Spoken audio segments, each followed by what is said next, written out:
आप सभी का बहुत बहुत स्वागत है मेरे इस YouTube चैनल में।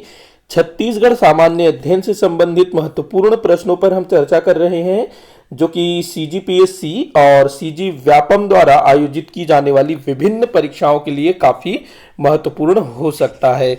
तो आप लोग जो है वीडियो को आखिर तक देखिएगा और अच्छा लगे तो लाइक और शेयर भी जरूर करिएगा। सीधे हम लोग क्वेश्चंस पर चलते हैं।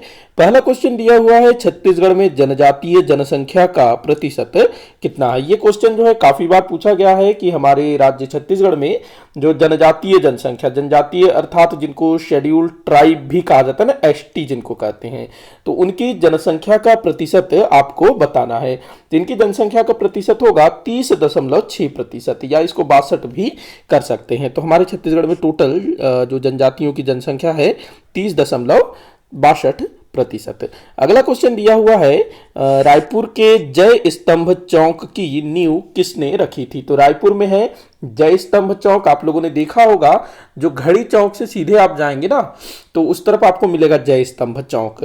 तो इसकी नींव किसने रखी थी, मतलब इसकी स्थापना किसने की थी, ये आपने बताना है। तो इसकी स्थापना की थी RK पाटिल ने। RK पाटिल ये कौन थे, तो भारत जब स्वतंत्र हुआ तो उस समय ये मध्य प्रांत एवं बरार के खाद्य मंत्री थे। मध्य प्रांत और बरार के, हमारा जो छत्तीसगढ़ है वो मध्य प्रांत और बरार का अंग हुआ करता था। तो 1946 में विधानसभा के लिए चुनाव हुए थे, उसी समय जो है ये सरकार की स्थापना हुई थी और भारत की स्वतंत्रता के समय यही जो है मध्य प्रांत एवं बरार के खाद्य मंत्री हुआ करते थे। तो 15 अगस्त 1947 को भारत के स्वतंत्रता दिवस के अवसर पर, मतलब जब भारत आजाद हुआ, तो RK पाटिल इन्होंने जो है रायपुर में ध्वजारोहण किया और साथ ही साथ जय स्तंभ चौक की नींव रखी। पंडित रविशंकर शुक्ल जी की बात करें तो ये भाई मुख्यमंत्री थे मध्य प्रांत एवं बरार के। तो इन्होंने जो है नागपुर, जो कि मध्य प्रांत की राजधानी थी, वहां पर ध्वजारोहण किया था। तो ध्यान रखेंगे इस चीज को कि RK पाटिल ने जय स्तंभ चौक की नींव रखी। अगला क्वेश्चन दिया हुआ है, बस्तर दशहरा का मुख्य कार्यक्रम किस माह आयोजित होता है। तो बस्तर दशहरा, जिसके संदर्भ में कहा जाता है कि ये 75 दिनों तक चलता है, लेकिन यहाँ प्रश्न पूछ रहा है कि बस्तर दशहरा का मुख्य कार्यक्रम किस माह आयोजित होता है, क्योंकि पूरे 75 दिन तो बस्तर दशहरा का माहौल नहीं रहता है, बीच में कुछ कुछ रस्म होते रहते हैं। आखिर जो मेन जो कार्यक्रम है, जिस समय रथ वगैरह चलता है, रथ वगैरह खींचा जाता है, तो वो किस समय होता है, किस माह होता है, ये आपको बताना है। बाकी 75 दिन याद रखेंगे। तो देखिएगा, ये होता है क्वार मास में। क्वार मास के जो शुक्ल पक्ष अमावस्या है ना, वहां से शुरू होकर के शुक्ल पक्ष त्रयोदशी तक बस्तर दशहरा का मुख्य कार्यक्रम आयोजित होता है। क्वार को ही जो है आश्विन भी कहा जाता है, ध्यान रखें, क्वार अथवा आश्विन।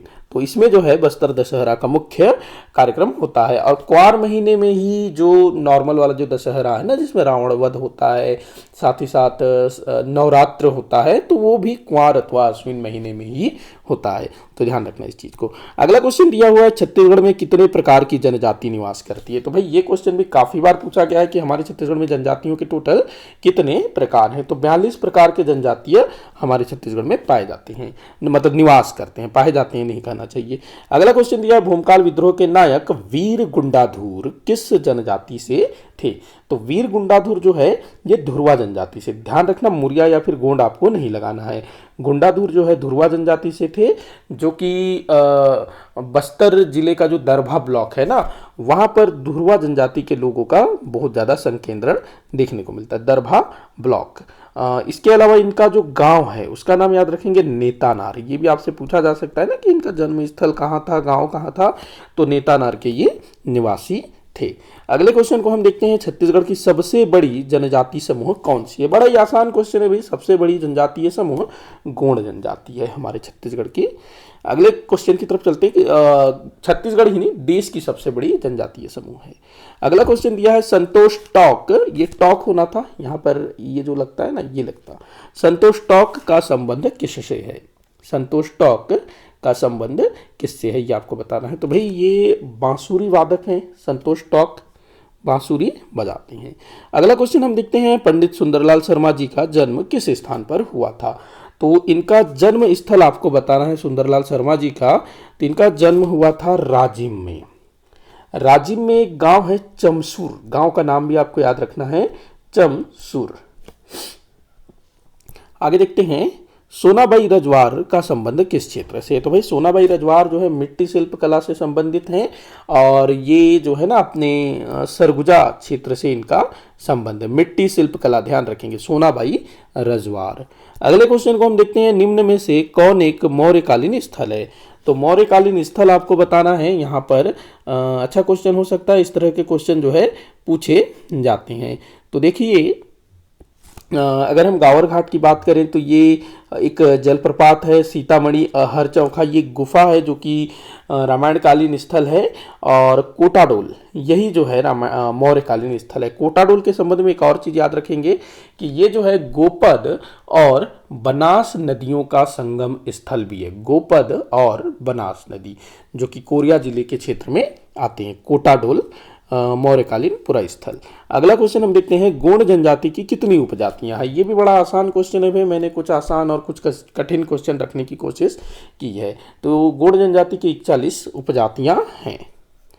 बढ़ते हैं अगले क्वेश्चन की तरफ। अगला क्वेश्चन दिया हुआ है, घोटुल के विषय में क्या सही नहीं है। तो घोटुल जो कि मुरिया जनजाति से संबंधित युवा गृह है, देख लेते हैं। मुरिया जनजाति में प्रचलित युवा गृह है, ठीक है भाई, पहले ही मैंने बता दिया इसको, तो आपका जो पहला वाला है ये सही हो जाएगा।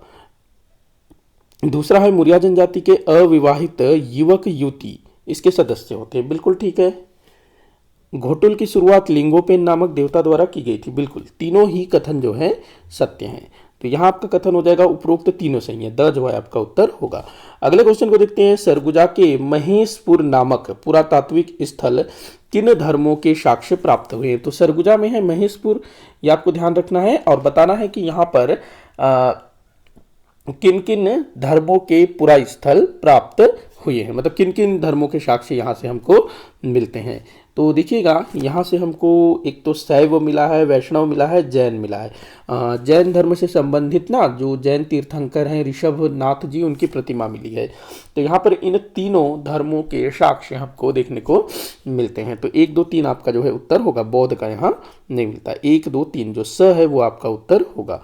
अगला क्वेश्चन दिया है, कुरुख किस जनजाति द्वारा बोली जाने वाली बोली है। तो कुरुख जो है काफ़ी बार पूछा गया है कि कुरुख किस जनजाति द्वारा बोली जाती है, काफ़ी मतलब इम्पॉर्टेंट क्वेश्चन हो सकता है, तो आप लोग बताने की कोशिश करिएगा। तो कुरुख जो है उरांव जनजाति द्वारा बोली जाती है। अगले क्वेश्चन को हम लोग देखते हैं, राज्य के किस स्थान को विष्णु काशी के नाम से जाना जाता है। विष्णु काशी, किस स्थान को विष्णु काशी कहा जाता है भाई।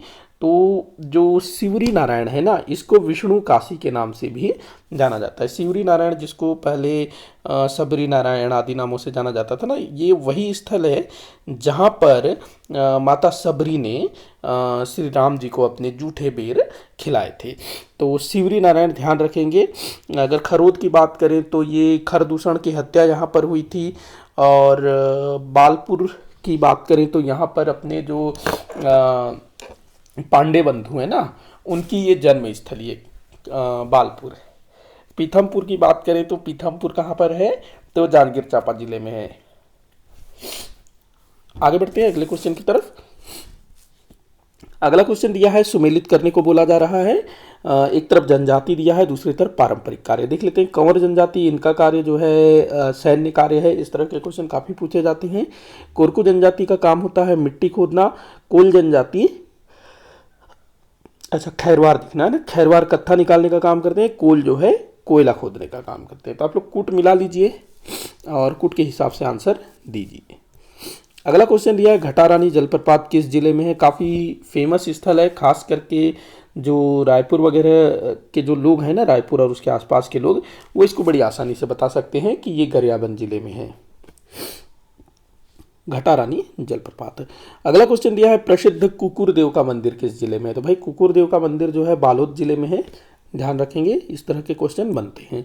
अगला क्वेश्चन दिया है, किस जनजाति का पारंपरिक कार्य काले रंग के पक्षी का शिकार करना है। तो जो पारधी जनजाति है ना, ये काले रंग के पक्षी का शिकार करते हैं।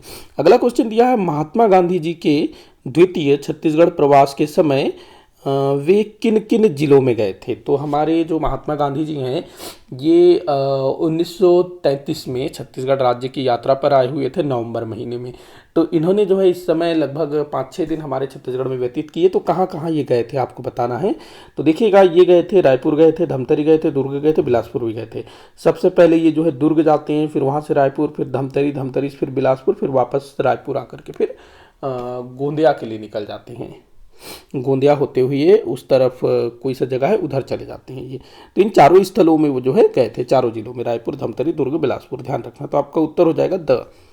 अगला क्वेश्चन दिया है बिलाई माता का मंदिर किस जिले में स्थित है? तो ये धमतरी में स्थित है भाई, बिलाई माता का मंदिर काफी फेमस है। अगला क्वेश्चन दिया है सुमेलित करने को बोला जा रहा है, एक तरफ पेय पदार्थ, एक तरफ जनजाति। देखते हैं कोस्मा की अगर हम बात करें तो ये उर्राव जनजाति का पेय पदार्थ है। लांदा जो है गोंड जनजाति, सल्फी जो है ये मुरिया जनजाति, हाड़िया जो है कोरवा जनजाति। तो आपका उत्तर क्या बन रहा है? 2 1 3 4, 2 1 3 4। तो कूट देख लो भाई, 2 1 3 4 कहीं पर है क्या? 2 1 3 4 जो जो है यही आपका उत्तर होगा। अगला क्वेश्चन दिया है कोसरा क्या है? कोसरा, तो कोसरा एक प्रकार का चावल जैसा खाद्य पदार्थ होता है। कोसरा चावल जैसा होता है और थोड़ा सा मोटा अनाज होता है, आराम से उग जाता है। अगला क्वेश्चन दिया है किस स्थान में सीता माता की रसोई होना माना जाता है? तो भाई सीता माता की जो रसोई है ये माना जाता है हरचौका नामक स्थल पर, जो कि कोरिया जिले में है। अगला क्वेश्चन है छत्तीसगढ़ राज्य में गेड़ी नृत्य का प्रचलन है। बिल्कुल भाई, गेड़ी नृत्य का प्रचलन कब से कब तक ये आपको बताना है। तो ये होता है हरेली से पोला तक।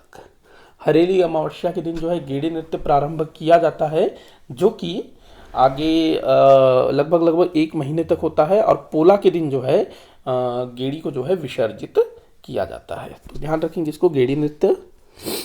अगला क्वेश्चन देखते हैं घोटुल के संबंध में कौन सा कथन सही है? तो घोटुल के संबंध में कुछ कथन दिया है। पहला दिया है सदस्य चेलिक और मोटियारिन कहलाते हैं। बिल्कुल ठीक है भाई, चेलिक और मोटियारिन कहलाते हैं सदस्य। मुखिया सिरेदार और बेलोसा कहलाते हैं। बिल्कुल, जो लड़कों के जो सरदार होते हैं वो सिरेदार, लड़कियों की जो सरदारनी होती है वो बेलोसा। अगला दिया है युवती सदस्यों की मुखिया प्रायः वरिष्ठ विधवा सदस्य होती है। ये गलत है, ये जो है ना धुमकुरिया में होता है, जो उर्राव जनजाति का युवा गृह है। इसके बाद दिया है इसमें सदस्य केवल वयस्क मुरिया ही होते हैं। तो नहीं, इसमें बच्चे भी इसके सदस्य होते हैं। तो यहाँ पर आपका उत्तर हो जाएगा 1 और 2 जो है सही है, बाकी 2 और 3 जो है 3 और 4 जो है गलत है। तो ब जो है आपका उत्तर होगा ब। अगला क्वेश्चन देखते हैं निम्न में से किसका संबंध छत्तीसगढ़ से रहा है? तो किसका संबंध छत्तीसगढ़ से रहा है यह आपको बताना है। वेनसोंग का तो रहा है, नागार्जुन का रहा है, बुद्ध घोष का रहा है, फाहियान का नहीं रहा है। तो यहाँ पर आपका जो उत्तर होगा 2 3 4, ये जो है आपका उत्तर होगा 2 3 4। देख लेते हैं 2 3 4, देखो स में है, ये आपका उत्तर होगा। ध्यान रखेंगे, एक बार मैं फिर से दिखा देता हूँ। बुद्ध घोष, नागार्जुन, वेनसोंग, ये सब हमारे छत्तीसगढ़ में थे, मतलब आए थे कुछ समय के लिए भी। अगला क्वेश्चन है छत्तीसगढ़ के किस स्थान पर भारत माता मंदिर स्थापित है? बड़ा ही अच्छा क्वेश्चन हो सकता है। इस तरह की जो चीज़ें हैं पूछी जाती है अक्सर, तो आपको ध्यान में रखना होगा। तो कोरबा में एक जगह है कटघोरा, यहाँ पर जो है भारत माता का मंदिर स्थापित है। अगले क्वेश्चन को हम देखते हैं भारत की स्वतंत्रता के समय मध्य प्रांत एवं बरार का राज्यपाल कौन था? मध्य प्रांत एवं बरार, जिसको सेंट्रल प्रोविंस एंड बरार भी कहा जाता था, सीपी एंड बरार। तो जो मंगलदास पकवासा हैं ये पहले राज्यपाल थे, मंगलदास पकवासा। अगला क्वेश्चन देखते हैं किस रियासत में 1938 में कर न पटाओ आंदोलन हुआ था? कर न पटाओ आंदोलन ये किस रियासत में हुआ था भाई? तो ये छुई खदान रियासत में हुआ था। कब हुआ था? तो 1938 में। और यह जो सत्याग्रह है, आंदोलन है, वो पूरी तरह से सफल रहा। अगला क्वेश्चन दिया है छत्तीसगढ़ राज्य का सर्वाधिक भाग किसके अंतर्गत आता है? बड़ा ही पुराना क्वेश्चन है, काफी बार पूछा गया है। तो ये पठारों के अंतर्गत आता है। अगला दिया है छत्तीसगढ़ में समलेश्वरी देवी का मंदिर कहाँ स्थित है? देखो समलेश्वरी देवी का जो मंदिर है ना, उड़ीसा के संबलपुर में स्थापित है, लेकिन हमारे छत्तीसगढ़ के भी कुछ स्थलों में समलेश्वरी माता का मंदिर स्थापित है, जिनमें से एक है सारंगढ़। सारंगढ़ जो कि उड़ीसा से लगा हुआ है ना, तो यहाँ पर जो है समलेश्वरी माता का मंदिर स्थापित है। इसके अलावा जांजगीर चांपा में भी समलेश्वरी माता का मंदिर स्थापित है। इसके अलावा जो महामाया मंदिर है ना, वो रतनपुर के अलावा और भी काफ़ी सारे स्थलों में है। अगला क्वेश्चन है सतीश बनर्जी का संबंध है। सतीश बनर्जी, इनका संबंध किससे है भाई? तो इनका संबंध है दंडकारण्य समाचार से, जो कि बस्तर क्षेत्र से प्रकाशित होता था। काफ़ी पुराना समाचार पत्र है, लगभग 1959 से प्रकाशित होता, मतलब प्रकाशित होना शुरू हुआ। शुरू में ये जो है हिंदी, इंग्लिश और हल्बी भाषा में प्रकाशित होता था, लेकिन वर्तमान समय में केवल हिंदी भाषा में प्रकाशित होता है। तो सतीश बनर्जी, दंडकारण्य समाचार। अगला क्वेश्चन दिया है बियासी का संबंध किससे है? बियासी, तो देखो बियासी का मतलब होता है जब खेत में अनाज बो दिया जाता है ना, तो जब अनाज से मतलब जब पौधा निकलना शुरू होता है तो उस टाइम पे ना वहाँ हल चलाया जाता है ताकि मिट्टी ढीला करने के लिए, उसी को जो है बियासी कहा जाता है, और मतलब कि ये कृषि से संबंधित है। तो इस तरह के क्वेश्चन भी आपसे पूछा जा सकता है। अगला क्वेश्चन है सिद्ध बाबा पहाड़ किस स्थान पर है? सिद्ध बाबा पहाड़, तो भाई सिद्ध बाबा पहाड़ ये कहाँ स्थित है ये आपको बताना है। तो ये मनेन्द्रगढ़ में स्थित है सिद्ध बाबा पहाड़। अगला क्वेश्चन दिया है बस्तर के प्रसिद्ध दशहरा में किस नए विधान को शामिल किया गया है? तो बस्तर दशहरा में कोई नया विधान शामिल किया गया है, वो है पौधरोपण, मतलब कि वृक्षारोपण को बढ़ावा देने के लिए पौधरोपण कार्यक्रम अब चलाया जाएगा। अगला क्वेश्चन है निम्न कथनों पर विचार करने को बोला जा रहा है। पहला कथन है उरांव जनजाति द्वारा साल वृक्ष में फूल खिलने पर चैत्र पूर्णिमा के दिन सरहुल नामक पर्व मनाया जाता है। बिल्कुल सही है भाई, चैत्र पूर्णिमा को जो है जब क्या बोलते हैं, साल वृक्ष में जब फूल खिलता है ना, तब ये पर्व मनाया जाता है। अगला दिया है सरना देवी उरांव जनजाति की प्रमुख देवी है। बिल्कुल ठीक है। सरहुल पर्व के साथ ही सरहुल नृत्य भी किया जाता है, ये भी सही है। तो यहाँ पर आपके जो तीनों कथन होंगे वो सत्य होंगे, द आपका उत्तर होगा। अगला क्वेश्चन हम देखते हैं तीर विवाह का प्रचलन किस जनजाति में है? काफी पुराना और काफी बार पूछा गया क्वेश्चन है तीर विवाह, जो कि बिंजवार जनजाति में प्रचलित है। जब किसी कन्या का विवाह नहीं हो रहा होता है ना, मतलब कोई सुयोग्य वर नहीं मिल रहा होता है, तो ऐसी दशा में उसका विवाह तीर से कर दिया जाता है।